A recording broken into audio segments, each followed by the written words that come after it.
A man of hatred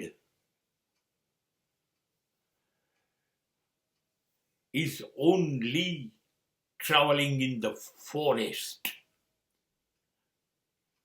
traveling in the desert.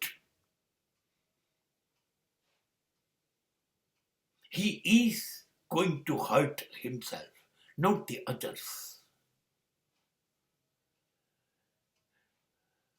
નફરત કરનારો માણસ સહેરાના રણ કરતા ભીષણ રણમાં ખોવાઈ જાય છે. નફરત કરનારો માણસ જંગલોમાં ખોવાઈ ગયેલો છે. એ માણસ જીવનનો રસ્તો ચૂકી ગયો. જીવનનો રસ્તો નફરત નથી, પ્રેમ છે. એ ચૂકી ગયો. કોઈને પ્રેમ કરવાનો રસ્તો ચૂકી ગયો. બસ એની આંખમાં સાપોલિયા રમે છે. એની આંખમાંથી ઝેર વરસે છે.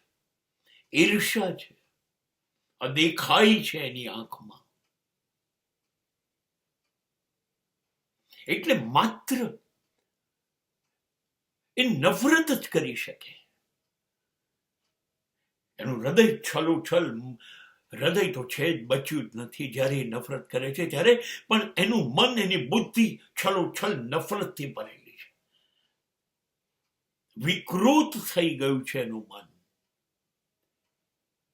અને ત્યારે જ એને દરેક વ્યક્તિનું ખરાબ થાય, એ ખરાબ છે એવા વિચારો આવે. તંદુરસ્ત મન ની નિશાની એ છે પોતાનું તો સારું ઈચ્છે જ, પણ તમામ સર્વે સુખીનો ભવંતુ આ સ્વસ્થ મન છે, આ મંદુરસ્ત મન છે. નફરત કરનારું મન કેવી રીતે મંદુરસ્ત હોઈ શકે?